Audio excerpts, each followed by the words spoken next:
Cing.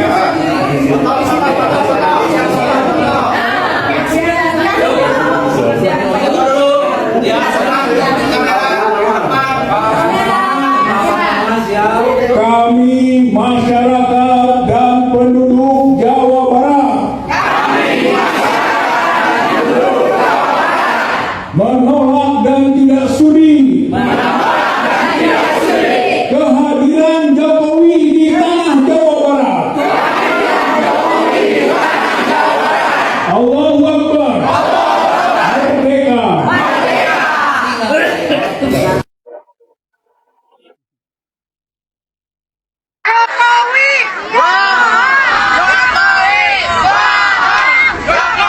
Kalau seorang pemimpin tidak punya aura kewibawaan di tengah masyarakat, sering direndahkan, dihinakan, itu berarti tandanya pemimpin sering berdusta, berbohong, ingkar janji. Usai ditolak di NTB, Jokowi disebut cari landing politik baru di Cirebon. Semoga daerah lain menyusul. Tolak, orang ini harus ditolak dimanapun berada.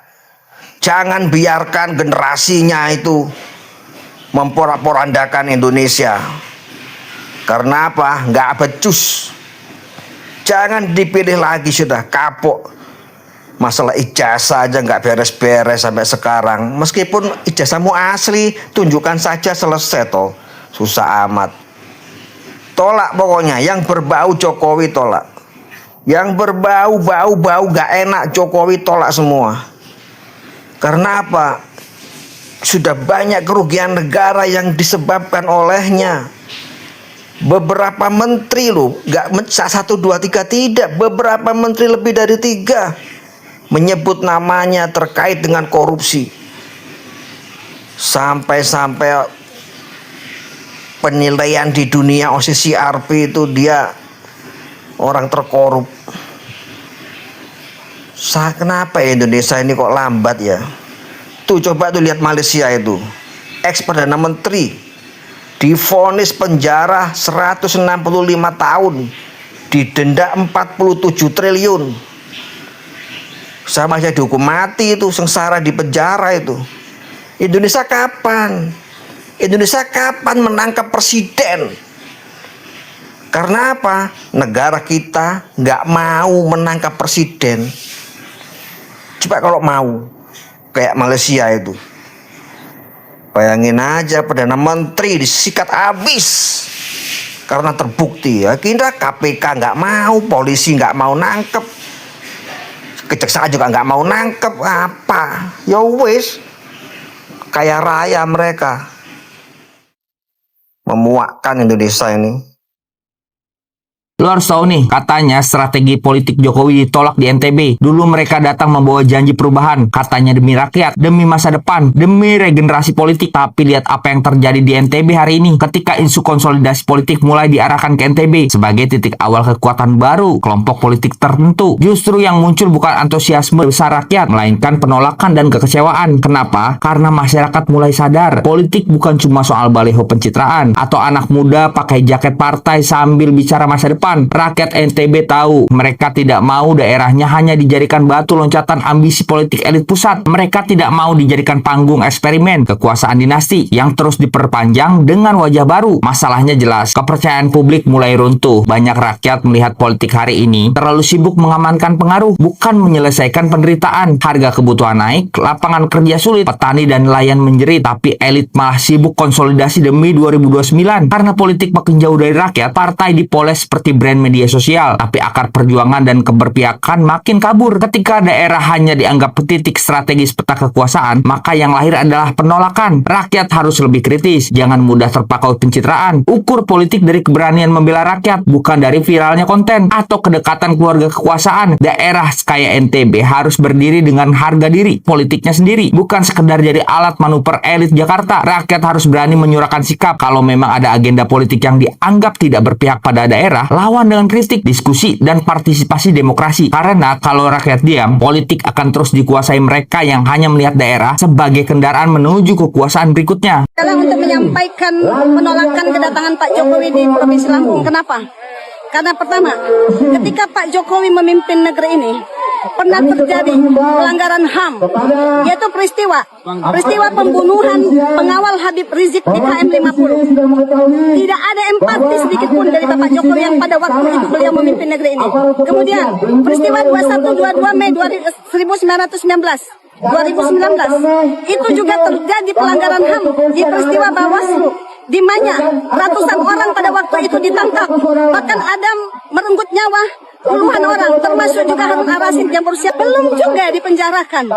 Nah, itu penerapan yang tidak berkeadilan. Sementara kami ketika menyampaikan aspirasi, semenjak 10 tahun Pak Jokowi memimpin negeri ini, berapa orang para tokoh-tokoh yang sudah dipenjarakan, berapa orang para ulama yang dasarnya dari dua daerah tersebut itu sangat besar tuh. Itu mantan gubernur NTB itu siapa tuh yang sekarang jadi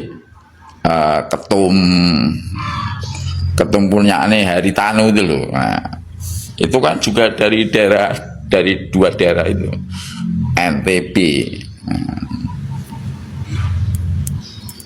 Nah, ini akan menyusul ke daerah-daerah lain.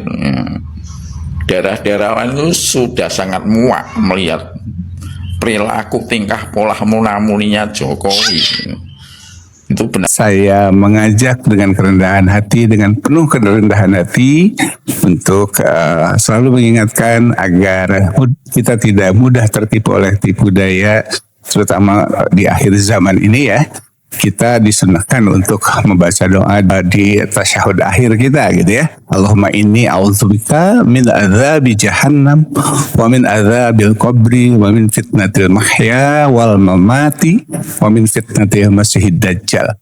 Jangan lupa doa itu agar kita tidak mudah tertipu, tersihir oleh gerak-gerik dan sepak terjangnya Dajjal gitu ya, atau anak buah Dajjal di akhir zaman ini.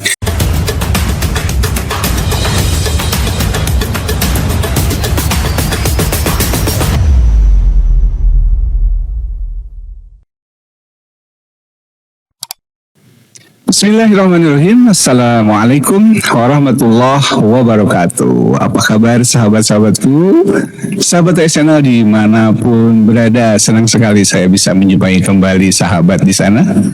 Doa saya semoga sahabat selalu dalam keadaan sehat walafiat bersama keluarga di sana, selalu dalam lindungan Allah Subhanahu wa taala, lahir dan batin, selalu dilancarkan rezekinya, dipanjangkan usianya yang berkah dan manfaat, dimudahkan juga urusannya sehari-hari. Amin ya robbal alamin. Sahabat channel, pada video yang tadi sudah saya tayangkan ya, bagaimana penolakan rakyat Jawa Barat ya secara mentah-mentah menolak Pak Jokowi ya untuk melakukan safari ke Jawa Barat sebagai salah satu kegiatan safari politiknya gitu ya. Dan ini tidak main-main ya, sampai mengatakan tidak sudi untuk menerima kehadiran Pak Jokowi di Jawa Barat.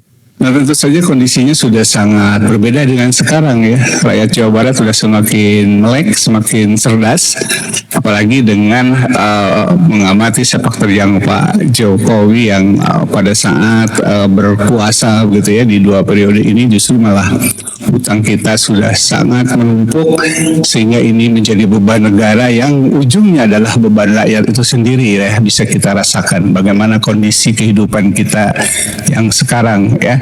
Dan mudah-mudahan penolakan ini juga memang diikuti oleh daerah-daerah lain yang juga sudah mulai melek ya. Kalau kita ikuti tadi di video juga ada dari NTB ya, bahkan didahului oleh Lampung ya, yang digawangi oleh emak-emak menolak kedatangan Pak Jokowi. Dan kabarnya juga memang gelar rajanya juga terancam dicopot ya oleh raja adat yang asli gitu ya. Kabarnya sih begitu ya. Dan sahabat Hasanul, tentu saja tidak hanya rakyat Jawa Barat ya, bahkan tokoh Jawa Barat yang diwakili oleh Pak Rijal Fadila yang sangat-sangat vokal gitu ya. Ada Pak Mehmet Hakim juga ya, tokoh Jawa Barat, dan juga tokoh-tokoh yang lain ya. Bahkan penasihat spiritual Pak Jokowi sendiri, Pak Eko Lemo, sudah sangat jelas ya menyampaikan pandangan-pandangannya tentang sepak terjang Pak Jokowi ini ya. Itu penasihat spiritualnya sendiri ya, yang sekarang mungkin sudah jadi mantan gitu ya. Dan tentu tidak hanya tokoh-tokoh tersebut ya, ada dari akademisi ya, dari intelektual, kaum intelektual ya, Prof. Hendris Biakto misalnya ya, bahkan Pak Mahfud MD gitu ya, sudah mulai sangat kritis ya dengan Pak Jokowi ini. Dan tentu saja penolakan-penolakan ini juga memang berlangsung di berbagai daerah, walaupun seperti NTB gitu ya, di NTB itu dulu ya ada ya Tuan Guru Bajang gitu ya. Tuan Guru Bajang ini dulu sangat bagus ya, tapi belakangan sepertinya beliau ini sudah berada di kubu Pak Jokowi sepertinya gitu ya. Kalau saya mengamati sepak terjangnya yang sekarang mungkin boleh dikatakan dia menjadi pengurus inti dari Perindo ya, sebagai ketua harian Perindo kalau tidak salah ya. Dulu saya sempat berharap nih dengan tokoh yang satu ini gitu ya. Oke, sahabat HSNL, di akhir sesi ini saya mengajak dengan kerendahan hati, dengan penuh kerendahan hati untuk selalu mengingatkan agar kita tidak mudah tertipu oleh tipu daya, terutama di akhir zaman ini ya. Kita disunahkan untuk membaca doa di sujud di tasyahud akhir kita gitu ya. Ada doanya, Allahumma inni a'udzubika min adzabi jahannam wa min adzabil qabri wa min fitnatil mahya wal mamati wa min fitnatil masiihid dajjal. Jangan lupa doa itu agar kita tidak mudah tertipu, tersihir oleh gerak-gerik dan sepak terjangnya Dajjal gitu ya, atau anak buah Dajjal di akhir zaman ini. Demikian sahabat, mudah-mudahan bermanfaat. Mohon maaf jika ada kekurangan dan kesalahan. Semua adalah opini dan pendapat saya pribadi. Selamat beraktivitas, semoga sehat selalu, semoga dilancarkan selalu oleh Allah Subhanahu wa taala. Dan semoga kita selalu diberikan kekuatan untuk menjaga akal waras kita dan tidak mudah tertipu oleh tipu daya Dajjal. Amin ya rabbal alamin. Aku qouli hadza wa astaghfirullah li wa lakum. Wassalamualaikum warahmatullahi wabarakatuh. Merdeka.